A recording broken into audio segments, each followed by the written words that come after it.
بسم اللہ الرحمن الرحیم۔ مختار بن ابی عبید ثقفی ان چند حکمرانوں میں شامل ہیں جنہوں نے بنو امیہ کے خلاف تلوار اٹھائی، اور یہ عبد الملک بن مروان کا زمانہ تھا جب مختار ثقفی کو کوفہ پر تسلط حاصل ہوا۔ یہ تابعین میں سے تھا، اور اس کے والد حضرت ابو عبید ثقفی رسول اللہ صلی اللہ علیہ وآلہ وسلم کے مشہور صحابی تھے۔ مختار نے 66 ہجری کو حکومت وقت کے خلاف تلوار اٹھائی اور یہ قسم کھائی، اگر میں کسی بھی ایسے شخص کو قتل نہ کروں جو کربلا کے واقعے میں ملوث تھا تو مجھ پر خدا کی لعنت ہو۔ ناظرین گرامی، یہی وہ قسم تھی جس نے مختار ثقفی کو مقبولیت کی بلندیوں پر پہنچا دیا۔ جب نواسۂ رسول سیدنا امام حسین نے حضرت مسلم بن عقیل کو کوفہ میں اپنا سفیر مقرر کیا تو مختار ثقفی نے حضرت مسلم بن عقیل کی مہمان نوازی کی۔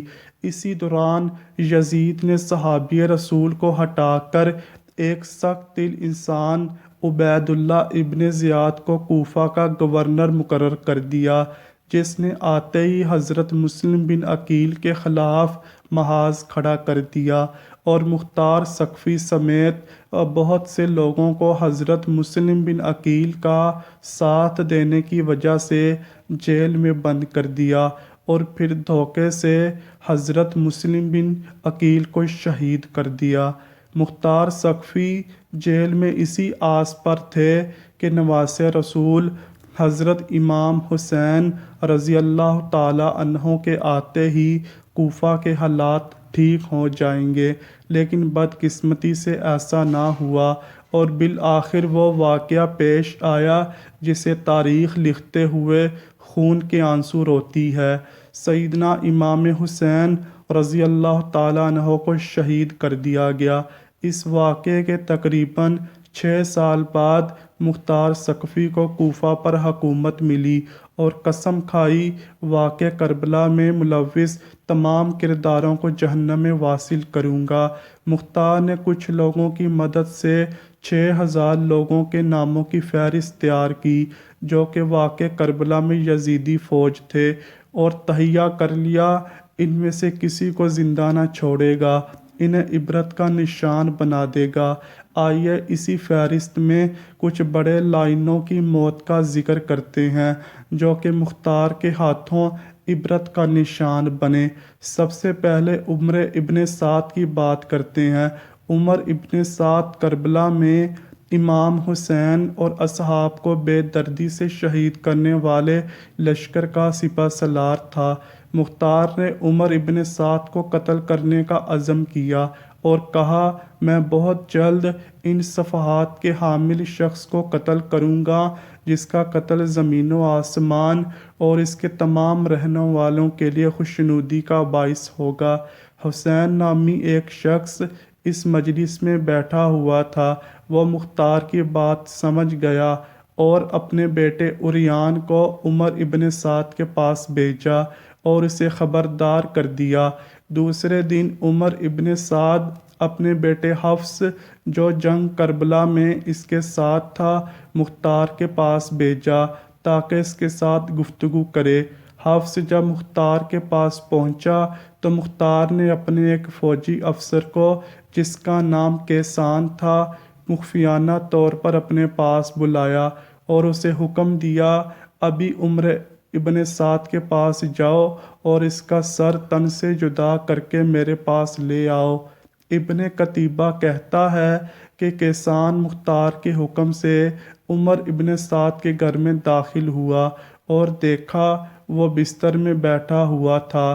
جب اس نے کیسان کا حشرناک اور غضب آلود چہرہ دیکھا تو اپنی موت کا یقین کر لیا اور چاہا اپنی جگہ سے اٹھ کر بھاگے، لیکن لحاف میں اس کا پاؤں پھنس گیا اور وہ بستر کی اوپر ہی گر گیا، اور کیسان نے بغیر کوئی مہلت دیے اسے وہیں قتل کر دیا اور اس کا سر تن سے جدا کر دیا، اور یوں اس کی زندگی کا آخری وقت ذلت آمیز اور ننگین باپ ختم ہوا۔ کیسان جب عمر ابن سعد کا منحوس سر لے کر مختار کے پاس آیا تو مختار نے عمر کے بیٹے حفص کو خطاب کر کے کہا، اس کٹے سر کے مالک کو جانتے ہو؟ اس نے کہا، ہاں، اور اس کے بعد زندگی میں کوئی بھلائی نہیں۔ مختار نے کہا، ہاں، تیرے لیے واقعی زندگی فائدہ مند نہیں رہی، اور حکم دیا حفص کا سر بھی تن سے جدا کر کے اس کے باپ کے سر کے ساتھ رکھ دیا جائے۔ اس کے بعد مختار نے کہا، عمر ابن سعد کا سر حسین کے بدلے اور حفص کا سر علی اکبر کے بدلے، لیکن فوراً ہی اپنے جملے کی تردید کرتے ہوئے کہنے لگا، ہرگز نہیں، خدا کی قسم، کبھی یہ برابر نہیں ہو سکتے، بلکہ اگر میں قبیلہ قریش کے 3/4 حصے کو قتل کر دوں تب بھی حسین ابن علی کی انگلی کے ایک گرہ کے برابر بھی نہیں ہو سکتا۔ پھر مختار نے دونوں کے سر سیدنا علی شیر خدا رضی اللہ تعالیٰ عنہ کے بیٹے حضرت محمد حنفیہ کے پاس بیچ دیے۔ دوسرا بدبخت خولی بن یزید تھا، جو کہ مختار کے ہاتھوں کتے کی موت مرا۔ یہ خولی وہی شخص تھا جس نے نیزے پر حضرت امام حسین رضی اللہ تعالیٰ عنہ کا سر انور چڑھایا اور کوفہ ابن زیاد کے دربار میں لے جا کر خوب انعام و اکرام حاصل کیا۔ بعض روایات میں تو یہ بھی ہے کہ اس نے سیدنا حسین کو آخری نیزہ مارا تھا۔ کوفہ پر حکمران بنتے ہی مختار ثقفی نے اپنے کوتوال ابو عمرہ کو چند فوجیوں کے ساتھ خولی بن یزید کی گرفتاری کے لیے بھیجا۔ ان فوجیوں نے آ کر خولی کے گھر کو گھیر لیا۔ جب خولی کو علم ہوا تو وہ چھپ گیا اور اپنی بیوی سے کہا، تم ان فوجیوں کو کہنا مجھے خولی کے بارے میں کچھ پتہ نہیں۔ کوتوال نے اپنے فوجیوں کو کہا، خولی کے گھر کی تلاشی لو تاکہ پتہ چل سکے خولی گھر میں ہے یا نہیں۔ خولی کی بیوی بھی وہی موجود تھی جس نے سیدنا امام حسین رضی اللہ تعالیٰ عنہ کے سر انور سے پوری رات محبت کی تھی، اور وہ خولی پر ناراض تھی۔ جب سپاہیوں کو خولی نہ ملا تو بیوی نے ہاتھ کے اشارے سے بتایا، خولی وہاں چھپا ہے، اور منہ سے کہنے لگی، خولی گھر پر نہیں ہے۔ خولی سر پر ایک ٹوکرا لیے چھپا ہوا ہے، اس کو گرفتار کر کے لے کر آ رہے تھے۔ راستے میں ہی مختار ثقفی مل گیا۔ وہاں پر ہی مختار نے خولی کے گھر والوں کو بلا کر سب کے سامنے اس کے سر کو تن سے جدا کر دیا، پھر اس کو آگ میں پھینک دیا۔ جب تک خولی کا جسم جل کر راکھ نہ ہوا تب تک مختار اپنی جگہ سے نہ ہلا۔ پھر اپنی فوجیوں سے کہا، اس راکھ کو ہوا میں اڑا دو تاکہ اس بدبخت کی خاک کا بوجھ زمین سے کم ہو سکے۔ اب بات کرتے ہیں شمر کے انجام کے بارے میں۔ ناظرین گرامی، واقعہ کربلا میں شمر کا کردار بہت نمایاں تھا۔ یہی وہ شخص تھا جو ابن زیاد کا 4000 کا لشکر لے کر کوفہ پہنچا اور خیموں کو آگ لگائی اور امام حسین کو شہید کیا۔ سن 66 ہجری میں مختار ثقفی نے قیام کیا تو شمر نے ان کے خلاف ہونے والی جنگ میں شرکت کی، لیکن مختار ثقفی نے شمر سمیت اموی امراء کو کوفہ میں ہونے والی جنگ میں شکست دی۔ مختار ثقفی نے ارادہ کیا وہ کربلا کی جنگ میں شریک ہر یزیدی کمانڈر کو قتل کر دے گا اور اہل بیت کے پاک گھرانے کا بدلہ لے گا۔ شکست کے بعد شمر کوفہ سے فرار ہو گیا، لیکن مختار ثقفی نے خاص طور پر اپنے غلام ضربی کو ایک دستہ فوجیوں کا دے کر اس کے پیچھے بھیجا، لیکن شمر نے مختار ثقفی کے غلام اور اس کے دستے کو قتل کر دیا۔ پھر مختار ثقفی خود اس مہم پر نکلا اور شمر کو گھیر کر اس کو قتل کر دیا۔ اس کا سر گردن سے اتار کر کالا کر کے نیزے پر لٹکا کر پورے کوفہ میں گھمایا اور اس کے دھڑ کو پہلے کھولتے ہوئے تیل کی دیگ میں ڈالا گیا اور پھر کوفہ کے بازار میں جنگلی کتوں کے آگے ڈال دیا، اور پھر شمر کا سر محمد بن حنفیہ کے پاس مدینہ بھجوا دیا۔ ابن زیاد، ناظرین گرامی، ابن زیاد کوفہ کا گورنر تھا جس نے حضرت مسلم بن عقیل کو شہید کیا اور امام حسین کے کربلا میں اپنی فوج بھیجی۔ اسی کے حکم پر پانی بند کیا گیا اور اسی کے خط کی روشنی میں کربلا کا واقعہ پیش آیا۔ مروان کی حکومت میں ہی سلیمان بن سرد خزائی نے توابین قائم کیا جو کہ کوفہ کے توبہ کرنے والوں پر مشتمل تھا جو نواسہ رسول حضرت امام حسین کی شہادت کا بدلہ لینا چاہتے تھے۔ مروان نے ابن زیاد کو ہی توابین کے مقابلے کے لیے بھیجا۔ 65 قمری میں مروان کی موت واقع ہو گئی، لیکن ابن زیاد نے پیش قدمی جاری رکھی اور عین الوردہ کے مقام پر توابین کو شکست دے دی۔ اس کے بعد ابن زیاد جزیرہ کے شہروں کو تخت فرمان لانے میں مشغول ہو گیا۔ پھر اس نے مختار عاملین کے تابع موصل پر حملہ کیا۔ مختار کے طرفدار تکریت میں عقل نشینی اختیار کی اور مختار بن سقفی کو اس حملے سے آگاہ کیا۔ مختار نے اپنی سپاہ بھیجی جس نے ابن زیاد کی بھیجی ہوئی فوج کو شکست دے دی۔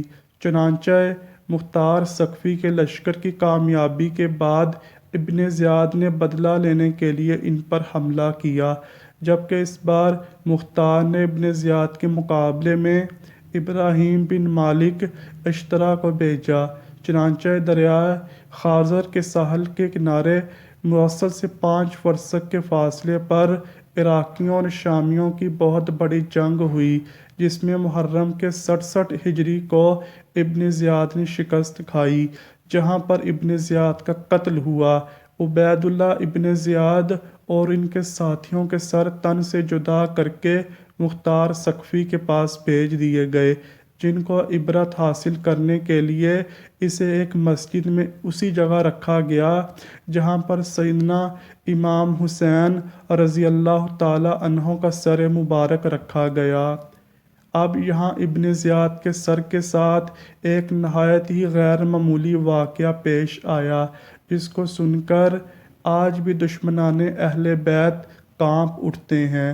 حضرت عمارہ بن عمیر تابعی بیان کرتے ہیں، جب مختار سقفی کی فوج کی جانب سے جنگ کے بعد یزید کے عراقی گورنر عبید اللہ ابن زیاد اور اس کے ساتھیوں کے سر کاٹ کر لائے گئے تو ان سروں کو ایک ہی تار میں مسجد میں لوگوں کی عبرت کے لیے رکھ دیا گیا۔ حضرت عمارہ فرماتے ہیں، جب میں مسجد میں پہنچا تو لوگ کسی خوفناک شے کو دیکھ کر کہہ رہے تھے، وہ آیا، وہ آیا۔ اچانک میں نے دیکھا ایک سانپ جو سروں کے درمیان سے گزرتا ہوا عبید اللہ ابن زیاد کے نتنوں میں گھس گیا اور تھوڑی دیر اس کے سر میں رکا، پھر منہ سے نکل کر غائب ہو گیا۔ کچھ دیر بعد دوبارہ شور برپا ہوا، وہ آیا، وہ آیا۔ حضرت عمارہ تابعی فرماتے ہیں، اس طرح اس سانپ نے 2 یا 3 بار یہ عمل دہرایا۔ حکیم بن طفیل طائی نے عباس علمدار کے لباس پر قبضہ کیا تھا۔ امام حسین رضی اللہ تعالی عنہ کو تیر مارے تھے۔ مختار نے اپنے سپاہیوں کو ان کی گرفتاری کے لیے بھیجا۔ جب وہ اس کو پکڑ کر لا رہے تھے تو اس کے حکیم کے گھر والے عدی بن حاتم کو، جو حاتم طائی کا بیٹا تھا، اس کے گھر والے اس کے پاس گئے۔ انہوں نے کہا، تم مختار سے سفارش کرنے لگا۔ تو مختار عدی کے ساتھ بہت ہی عزت کے ساتھ پیش آیا۔ مختار نے اس کو اپنے پاس بٹھایا۔ عدی نے اپنے آنے کی وجہ بتائی تو مختار نے کہا، آپ محمد مصطفیٰ صلی اللہ علیہ وآلہ وسلم کے نواسے کے قاتلوں کے بارے میں سفارش کرتے ہیں۔ اس نے کہا، حکیم پر جھوٹا الزام ہے۔ مختار نے کہا اچھا ہم اس کو چھوڑ دیں گے۔ سپاہیوں کو راستے میں معلوم ہو گیا عدی حکیم کی سفارش لے کر مختار کے پاس چلا گیا ہے، اس لیے سپاہیوں نے راستے میں ہی حکیم کو قتل کر دیا۔ اس کو نشان عبرت اس طرح سے بنایا گیا، اس کو ایک کمرے میں بند کر دیا گیا۔ اس سے کہا گیا تم نے عباس ابن علی سے کپڑے اتارے تھے، ہم اپنی زندگی میں تیرے کپڑے اتارتے ہیں۔ سپاہیوں نے اس کو اندھا کر دیا، پھر کہا تم نے حسین ابن علی کو تیر مارا تھا، ہم بھی تجھ کو تیر مارتے ہیں۔ یہ کہتے ہی انہوں نے تیر مار مار کر حکیم کو قتل کر دیا۔ کربلا میں ان لوگوں نے حضرت امام حسین رضی اللہ تعالی عنہ اور ان کے ساتھیوں کے ساتھ طرح طرح کے ظلم کیے۔ جو لوگ میدان کربلا میں سیدنا امام حسین رضی اللہ تعالیٰ عنہ کے مقابلے میں گئے، جس نے مولا حسین یا ان کے ساتھیوں کو شہید کرنے کی جرت کی، ان سب کو مختار ثقفی نے بہت بے دردی کے ساتھ واصل جہنم کیا، اور یقیناً وہ اب بھی جہنم کا ایندھن بن رہے ہوں گے۔ ایک روایت کے مطابق 6000 کوفی مختار کے ہاتھوں ذلت کے ساتھ قتل ہوئے۔ ان کے علاوہ بھی بے شمار لوگ طرح طرح کے عذاب میں مبتلا ہو گئے۔ تاریخ چیخ چیخ کر بتا رہی ہے ان میں سے کوئی نہیں بچا تھا جس نے اس دنیا میں ہی سزا نہ پا لی ہو۔ ہر کسی کو بری سے بری سزا اور عذاب کا سامنا کرنا پڑا تھا۔ جس نے بھی واقع کربلا میں مظالم ڈھائے تھے، یہاں تک کہ اس عذاب سے یزید بھی نہ بچا اور بہت بری موت مرا۔ اللہ پاک سے دعا ہے وہ ہمیں رسول اللہ صلی اللہ علیہ وآلہ وسلم اور ان کی پاک آل سے لامحدود محبت کرنے کی توفیق عطا فرمائے۔ آمین یا رب العالمین۔